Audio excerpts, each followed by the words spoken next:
There we are.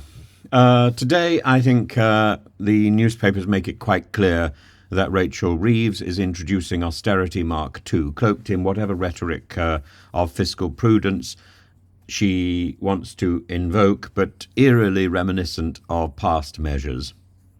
And I suppose the only thing that can be said is that the people who were chomping at the bit for extra pay have already got it. So Chancellor Rachel Reeves has now launched this zero-based spending review, an exercise that demands departments justify every pound anew with the promise of wielding an iron fist against waste.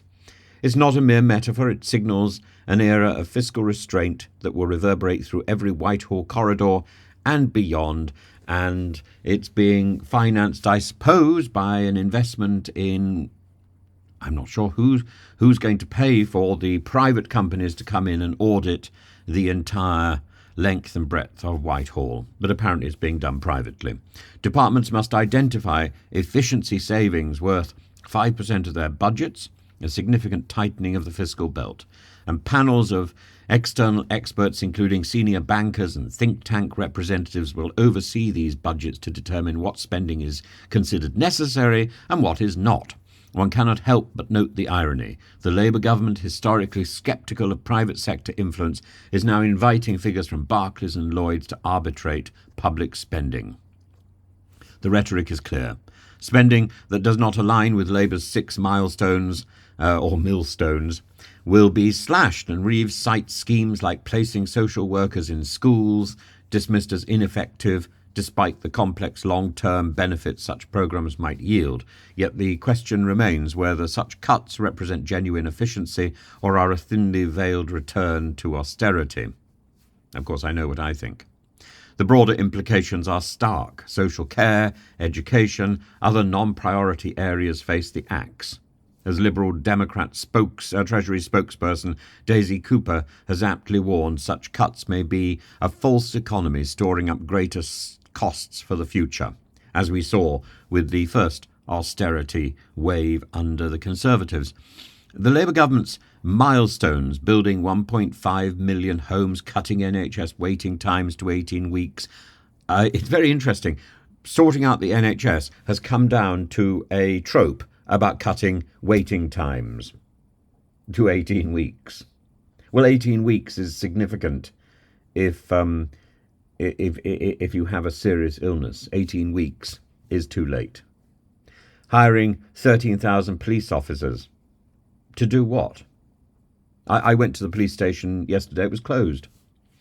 I have an appointment today, but when I wanted it, it was closed, and 999 and 101 were fairly useless. You're hanging on the phone for hours.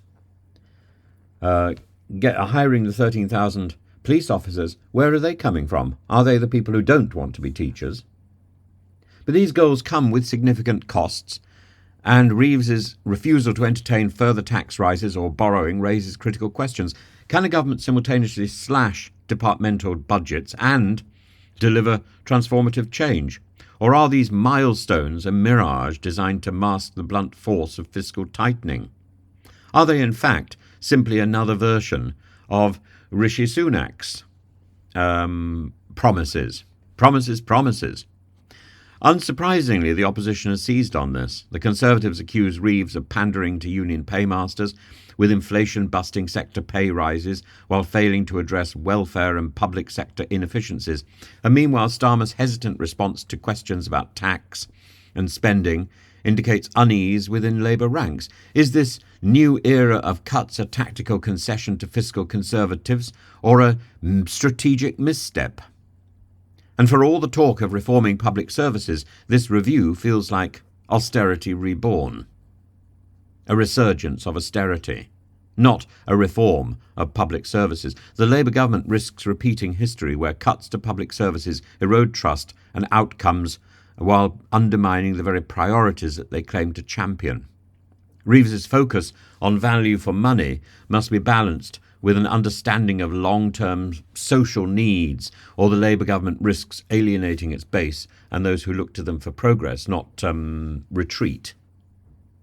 The review's conclusions, due in mid-2025, so that's long enough to put it on the back burner, will shape the political landscape leading to the next election.